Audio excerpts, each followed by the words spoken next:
Aleluia. Você pode sentar no seu lugar. Sentado mesmo, dê um forte aplauso para Jesus pela vida do Éfer e de toda a galera aí. Olha só, no final do culto ele vai estar lá. Ali tem os CDs, também tem algumas camisetas, você pode estar adquirindo e também abençoando a vida do Éfer. E tá tirando até foto, né, Éfer? Ó, tirando até foto, ele está tirando ali fora. Se você quiser, ele vai estar lá junto, esperando vocês, beleza? Gente, nós estamos no meio de uma série sobre sermos imparáveis, né? E olha só, estou vendo ali o Dodô, esqueci, gente. A Aninha também, olha só, você que quer fazer parte do Alto de Páscoa do ano que vem. Quantos aqui gostam de encenar, fazer figurino, maquiagem? Alto de Páscoa, você pode procurar a Aninha lá no final, que você vai ali preencher a sua inscrição, porque os ensaios já vão começar, beleza? Então vamos lá. Nós estávamos falando sobre a série de sermos imparáveis, né? Em cima de você descobrir se realmente o tempo que você tem disponível dentro da juventude, se você tem Jesus realmente como a sua prioridade, ou você dá o seu tempo de sobra para Ele, né? E aí falamos sobre algumas pessoas que, enquanto jovens solteiros, fazem muito para Jesus, mas aí depois que começam a namorar, se afastam, depois que casam, vem uma vez por mês na igreja, e depois que tem filho, desvia, né? E aí, em vez de ter a família, que é bênção do Senhor, aí você usa ela como fonte de maldição para te afastar. E aí, com essas atitudes, você mostra que Jesus, na verdade, nunca foi a sua prioridade, né? Você simplesmente servia a Ele no tempo que você não tinha nada para fazer. Então, resolvi ministrar em cima disso, porque eu acredito que todos aqui começaram na juventude, alguns no final da adolescência, entrando na juventude, e todos vocês vão entrar na fase adulta. Todos vocês vão constituir famílias. Então, vocês precisam aprender isso e precisam praticar isso para que você não seja uma dessas pessoas que param no meio do caminho. Então, eu quero pregar para vocês aí. Vou ter que dar uma enxugada na mensagem hoje, mas eu acredito que o Espírito Santo vai falar ao seu coração.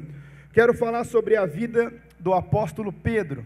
E o texto base eu não vou conseguir ler, mas você pode anotar aí e ler na sua casa, no Evangelho de João, capítulo 21, do verso 1 ao verso 19, né? Então eu vou resumir para vocês, então preste muita atenção nisso, porque nós vamos falar de um homem que parou, mas que para a glória de Deus, acho que está com muito eco aqui, Marcelo, se puder arrumar para mim, por favor, mas que para a glória de Deus, ele piorou, agora piorou, para a glória de Deus, ele foi restaurado pelo próprio Jesus, e voltou e cumpriu o seu propósito.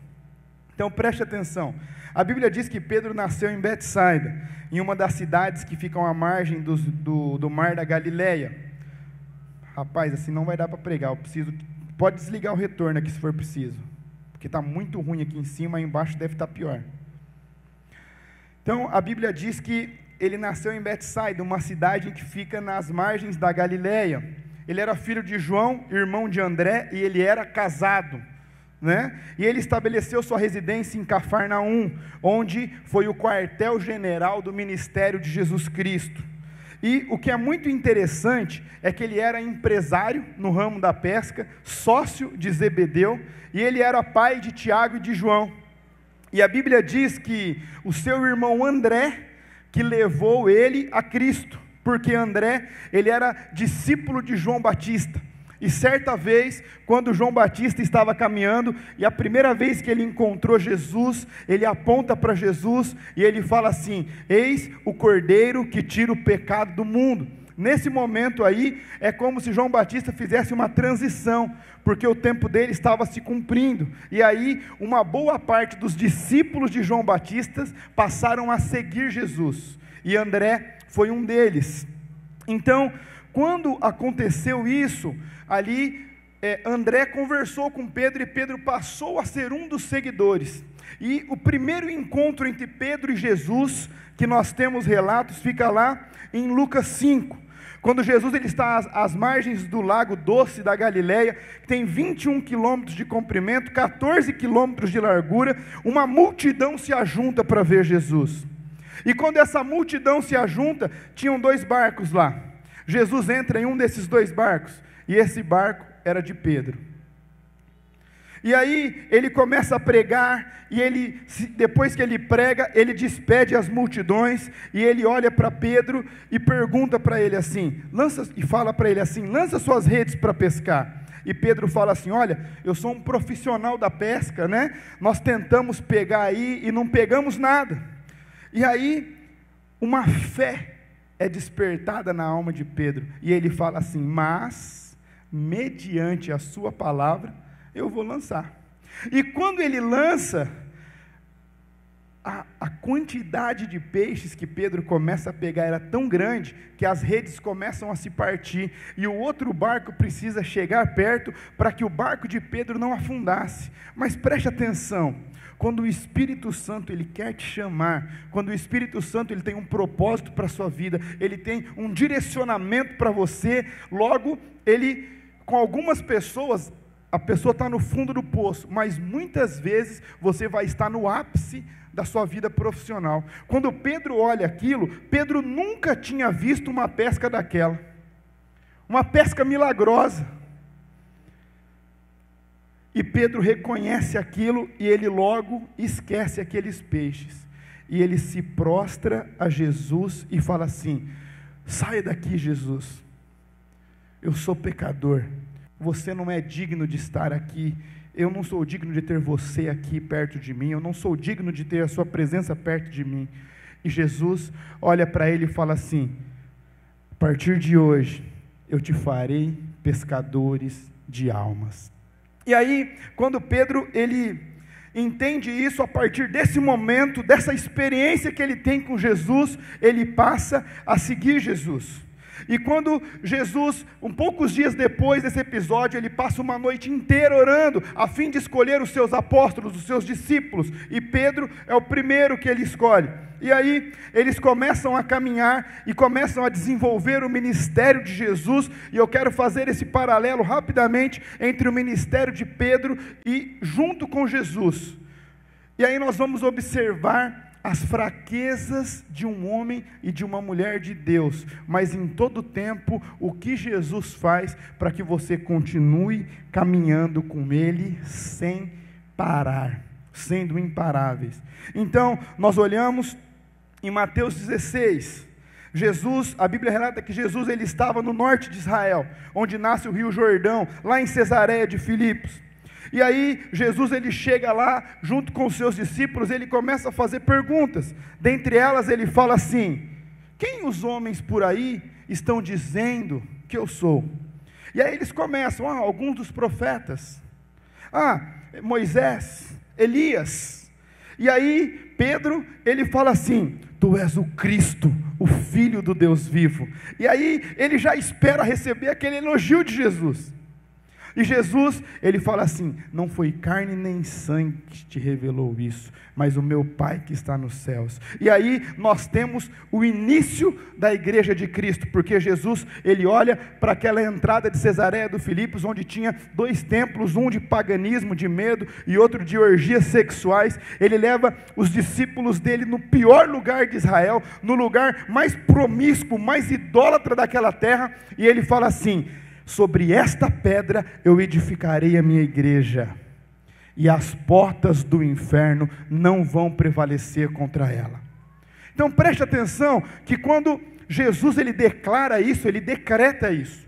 A partir do momento que Jesus decreta essas palavras, nós precisamos entender, hoje, nada, nenhum lugar, nem ninguém pode resistir ao poder do nosso Deus quando Ele age, e Ele quer agir através da sua vida.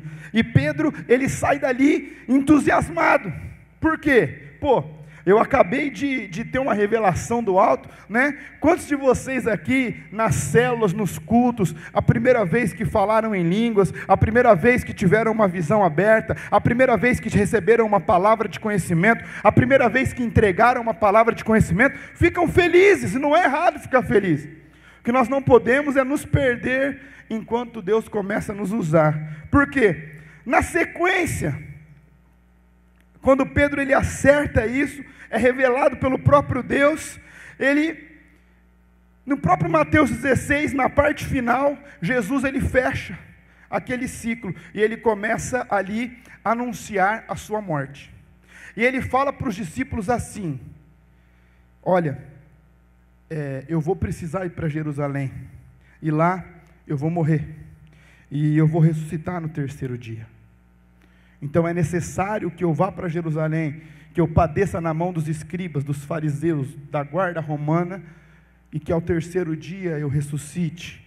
E aí, olha só Pedro, mais uma vez, ele sempre gostava de estar à frente, ele sempre gostava de estar ali, em contato com Jesus, sempre querendo dar a primeira resposta, só que dessa vez, ele já toma uma invertida. Por quê? Ele chega para Jesus e fala assim: Jesus, não é necessário que o Senhor passe por tal sofrimento. E aí Jesus olha para ele e fala assim: arreda para trás de mim, Satanás. Olha que interessante isso. Pedro, ele era sensível, sim, ele recebeu a revelação de Deus, sim, mas aqui Jesus nos deixa uma lição: todos que tentam te tirar do propósito que Deus tem para você, está sob influência maligna. Jesus ele não repreende Pedro, ele repreende Satanás. Ele fala: afasta para trás de mim, Satanás. Imagina só, Pedro continuou lá, Pedro era discípulo, ele estava ensinando a Pedro. Mas olha que interessante isso, Pedro tinha tido experiência com Jesus no trabalho dele, fora ali daquele convívio dos ensinamentos. Logo depois ele tem uma revelação de Deus, e aí logo depois ele já toma uma fechada porque falou o que não era para falar. E aí nós começamos a nos identificar com Pedro. Quantas vezes nós acertamos? Várias. Quantas experiências nós temos com o nosso Deus? No trabalho, fora do trabalho, na nossa família, nas nossas escolas, nas universidades, nós temos experiências com Jesus. Mas quantas vezes nós também erramos? E aí nós começamos a enxergar que Pedro era uma pessoa normal, embora cheio do Espírito Santo, assim como eu e você. Porém, Pedro continua. E aí a Bíblia diz que, passando esse momento aí, 6 dias depois, ele sobe no monte a fim de orar. E enquanto Jesus ora, Pedro, Tiago e João dormem. Vocês aí já conhecem esse texto aí. Jesus ele está ali à beira dos montes da oliveira, e ele repreende por 3 vezes o seu discípulo, porque ele está orando, angustiado, chorando ali, pedindo: se for possível, meu Pai, passa de mim esse cálice. E nós temos os 3 discípulos mais próximos ali, dormindo. E aí, nesse momento que Jesus está orando, de repente, alguns milagres começam a acontecer ali. A Bíblia diz que o rosto de Jesus começa a brilhar como o sol, que a roupa dele começa a resplandecer como luzes. E ali, diante daquele cenário, aparece Elias representando os profetas, e aparece Moisés representando a lei.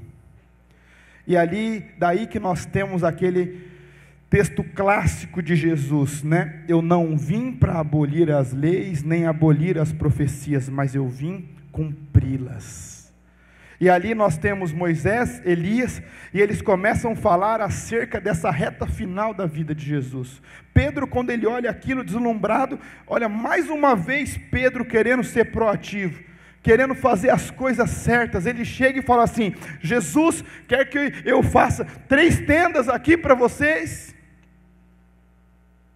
Só que ele não percebe, mas no momento que ele faz isso, ele coloca Jesus no mesmo patamar do profeta e da lei, e ali ele é repreendido pelo próprio Deus. Deus fala assim: este é o meu filho, o meu escolhido, escute o que ele lhe diga. Olha que interessante isso. Nós começamos a ver ali um homem aprendendo, acertando e errando, acertando e errando. Só que nós percebemos que tem algo diferente com a vida de Pedro, porque os outros não tentam. Os outros são citados, mas dificilmente nós temos participações citadas na Bíblia dos outros. Mas Pedro sempre está lá, acertando, errando, tomando dura, sendo elogiado, ele está lá. E aí isso nos faz refletir como líderes. Qual tem sido a nossa função no corpo de Cristo hoje? Qual tem sido a nossa função? Nós vamos errar, nós vamos acertar, mas o que nós temos feito? Nós estamos participando? Nós estamos sendo citados apenas, ou nem citado nós estamos sendo? Onde nós nos encaixamos aqui acerca do reino de Deus? E queridos, depois que eles saem de lá, eles vão a caminho de Jerusalém, porque começa a se aproximar a hora. E nesse caminho ainda, Jesus ele ressuscita Lázaro. E ele continua, e presta atenção que Pedro está vendo todos esses milagres, Pedro está escutando todos os ensinamentos de Jesus, Pedro está sendo instruído pelo próprio Deus, encarnado em Jesus. E aí? E aí que eles chegam no dia da Páscoa, e todos se assentaram à mesa. E aí quando Jesus percebe que está tendo ali um alvoroço, uma conversa mais alta, ele percebe que os discípulos estavam querendo decidir quem era o maior entre eles. E aí Jesus vai, pega ali um pote com água, e a fim de lavar os pés daqueles discípulos. Mais uma vez, Pedro: Senhor, eu não sou digno que o Senhor lave os meus pés. E aí Jesus repreende, ele fala: se eu não lavar os seus pés, você não tem parte comigo no reino de Deus. Aí ele fala: se é assim, então pode lavar tudo, lava a cabeça, o corpo, lava tudo. E aí Jesus fala: também não é necessário. E Jesus ele começa ali a lavar os pés dos discípulos.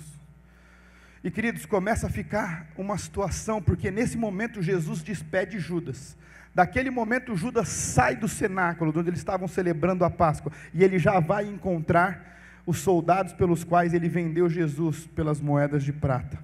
E eles continuam caminhando, e Jesus, a caminho do Monte das Oliveiras, e Jesus olha para aqueles discípulos e fala assim: Pedro, o diabo pediu para se andar com a sua vida, mas eu intercedi por você. E eles caminham mais um pouco, e ele fala assim: esta noite ainda, todos vocês vão se escandalizar comigo.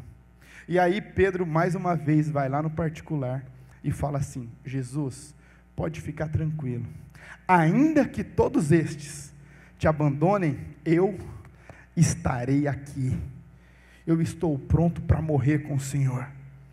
E aí Jesus rebate isso e fala assim: Pedro, hoje mesmo, ainda essa noite, antes que o galo cante, você vai me negar por 3 vezes. E mais uma vez, Pedro afirma: eu estou pronto a ir à morte contigo, Senhor.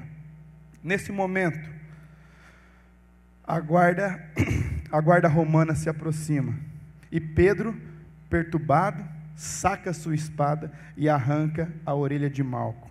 E Jesus ele chega, ele repreende Pedro mais uma vez, ele pega a orelha, ele cura aquele ferimento, e ele fala assim: se eu quisesse entrar numa guerra desta qual? Guerra de espada, eu clamaria ao meu Pai, e Ele mesmo enviaria pelo menos 12 legiões de anjos para me defender neste lugar. Mais uma vez Pedro toma uma exortada, e aí começa a acontecer o ponto da parada de Pedro.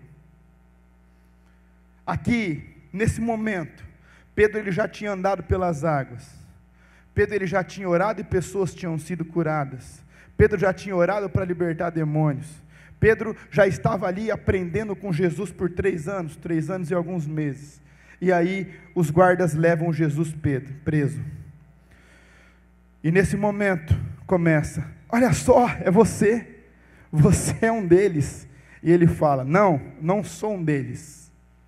E ele começa a se afastar de Jesus. E ele começa a olhar Jesus de longe. E aí chega uma outra pessoa, sim, olha o seu sotaque. O seu sotaque é da Galileia, você é sim um deles. E ele fala assim, vocês estão loucos, eu não sei quem é este homem.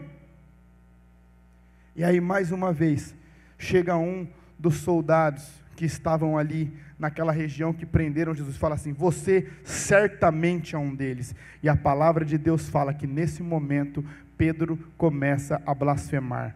O termo original no grego, Pedro começa a xingar. Pedro começa a ofender aquelas pessoas. Pedro começa a gritar com aquelas pessoas. E começa a ver Jesus de muito longe. Sabe, queridos, e aí é o momento em que nós paramos. Aí é o momento em que nós damos o nosso ministério por encerrados. Foi o que Pedro tinha feito. Sabe por quê? Naquele dia pela manhã, Jesus, ele foi levado, preso. E Pedro estava vendo ele longe. No outro dia pela manhã, Jesus foi condenado à crucificação. E Pedro estava trancado, longe. E Jesus, ele caminha pela via dolorosa. E Pedro não estava lá. Jesus é crucificado. E Pedro não estava lá. Jesus morre, agoniza na cruz. E Pedro não estava lá. Precisavam de alguém para dar um funerária, um velório digno, um sepultamento digno para Jesus. Pedro não estava lá. Pedro não estava lá. Enterram Jesus e Pedro não estava lá. E a Bíblia diz que quando o galo canta, Pedro ele começa a chorar amargamente. E esse amargamente no grego é como se águas podres saíssem de dentro dele. E ele sai chorando, chutando tudo. Queridos, Pedro não estava com Jesus, mas ele afirmou para Jesus que ele estaria com ele até o fim. Quantos de vocês aqui essa noite já foram batizados? Levanta a mão, levanta mais alto para eu ver. 95% do auditório. Uma das coisas que vocês responderam lá foi assim: você está disposto a seguir Jesus, independente da situação, sem jamais voltar atrás? E vocês falam sim. Quantas juras de amor. Senhor, eu estou pronto a morrer por Ti. Senhor, eu estou aqui porque eu quero mais de Ti. Senhor, eu estou aqui para Te servir. Dai-me vidas. Eu estou aqui. Eu morro por Você. Eu Te amo. E aí, quando Jesus precisa ali, naquele momento de agonia, de tristeza, de dor, Pedro some. Pedro some.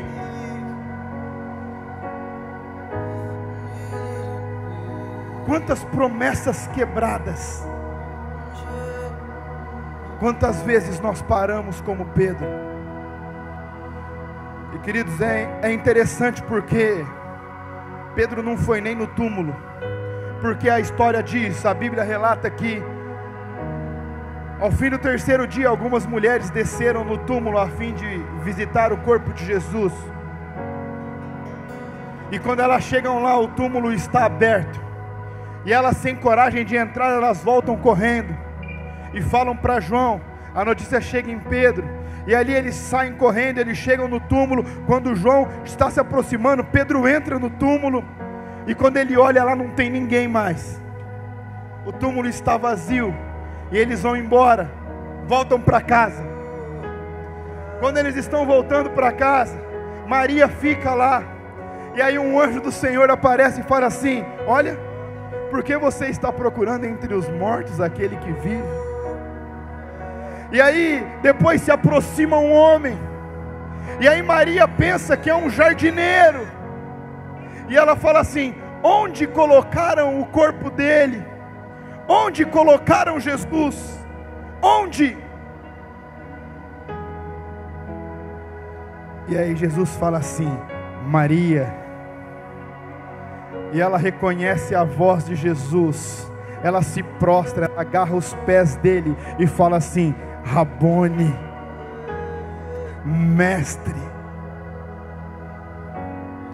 E Jesus fala assim: não me impeça de cumprir o meu propósito. Volte para os seus discípulos e avise eles que eu vou esperar eles. Eu vou esperar eles lá na Galileia, lá onde tudo começou. E ele fala assim: avisa Pedro. E aqui tem algo muito interessante, porque Pedro, ele era discípulo de Jesus. Se Jesus fala assim: olha, avisa os discípulos para me encontrarem na Galileia, Pedro fazia parte dos discípulos, de fato, no papel, na teoria. Mas nesse momento Pedro já não se sentia mais parte. Pedro já não se sentia mais discípulo de Jesus. Mas aqui entra algo lindo, porque embora Pedro tivesse desistido de seguir Jesus, Jesus não desistiu que Pedro seguisse ele. E eu fico imaginando Pedro após essa notícia: ó, Jesus mandou te chamar, ele falou que é lá na Galileia, e ele começa a coçar a cabeça. Eu fico imaginando isso. O que será que ele quer comigo? Ele já sabe que eu neguei, ele já sabe que eu me escondi, ele já sabe que eu tive medo, ele já sabe tudo. O que ele quer falar comigo? Será que ele quer apontar o dedo na minha cara? Será que ele quer me apontar, falar assim: eu não te falei, Pedro, eu não te falei que você ia negar, eu não te falei que você ia cair, eu não te disse que você ia me abandonar? E ele vai, e ele chega lá com os discípulos na Galileia. Só que quando eles chegam, Jesus não está lá. E a Bíblia diz que Pedro fala assim: olha, eu vou pescar. E ele sai. E alguns teólogos aqui, alguns historiadores dizem que esse termo no original era como se Pedro estivesse falando assim: olha, acabou tudo, não existe mais ministério, não existe mais Jesus, não existe mais o caminhar com ele, acabou. Então eu vou voltar para a minha profissão, talvez eu vou retomar a minha sociedade, não sei, eu vou fazer alguma coisa, eu vou voltar para lá. E ele começa a pescar, e a Bíblia diz que novamente eles pescam a noite toda, e eles não pegam nada. E aí eu quero voltar no texto que eu pedi para vocês anotarem, de João, apenas no verso 18 e 19. É interessante que Jesus olha assim e fala: ô, vocês pegaram alguma coisa? E eles falam: nós não pegamos nada. Ele fala: lança de novo a rede. Queridos, nesse momento Pedro está indo no automático, eles lançam a rede. Só que quando Pedro vai puxar a rede de novo, a rede trava.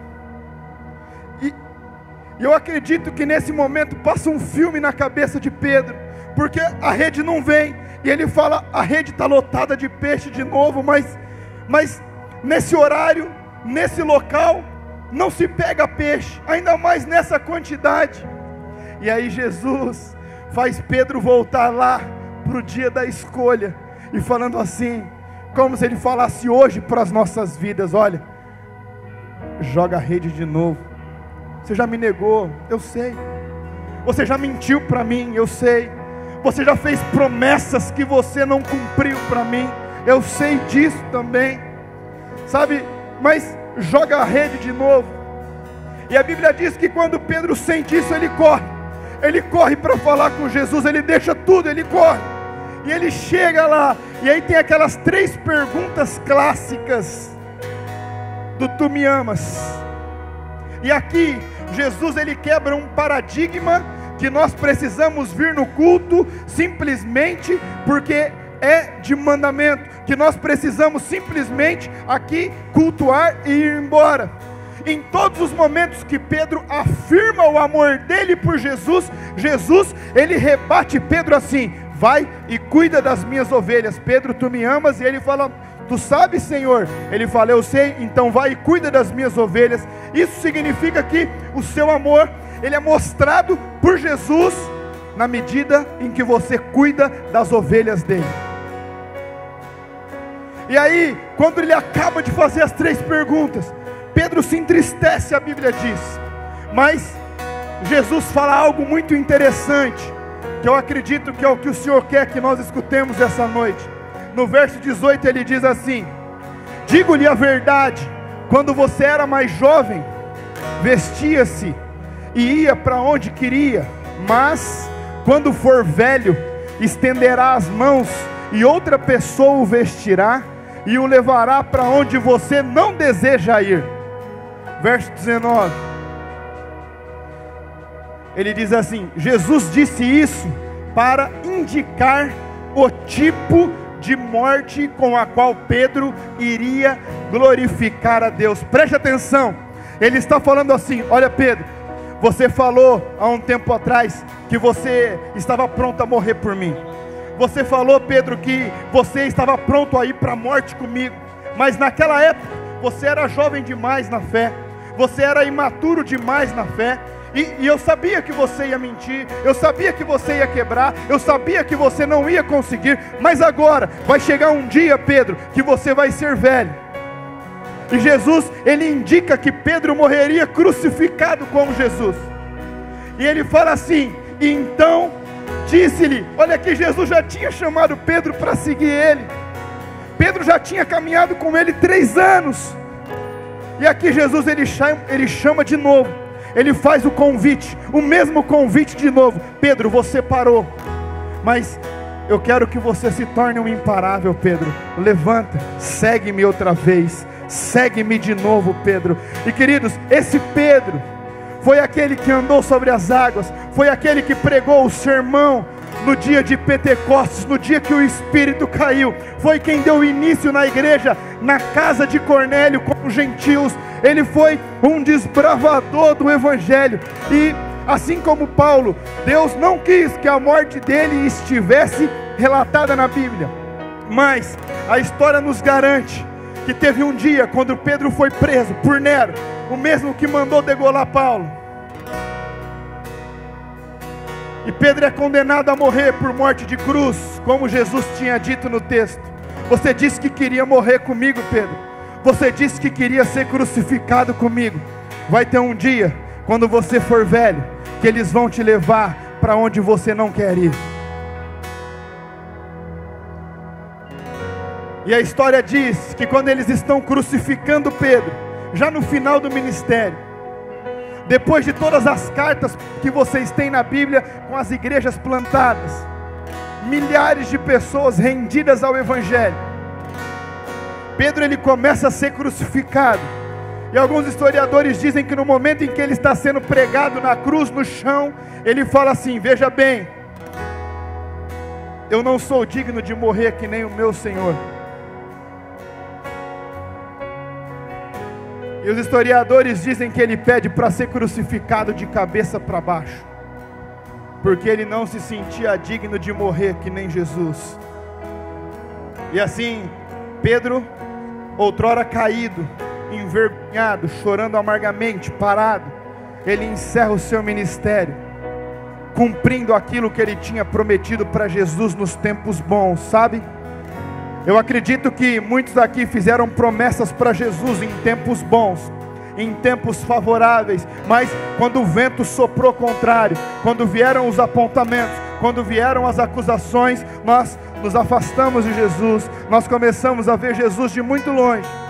Mas o que Jesus tem para mim e para você, entenda que Pedro era um líder. Ele era um líder nato. E um líder, ele sempre influencia. Ele nunca é neutro. Ele influencia para o mal ou para o bem. Mas ele nunca consegue ser neutro. Mesmo quando ele quer, ele não consegue. O que Jesus tem para você não é só a salvação. Ele tem um ministério para você. Ele entrega de volta o ministério quando nós decidimos andar.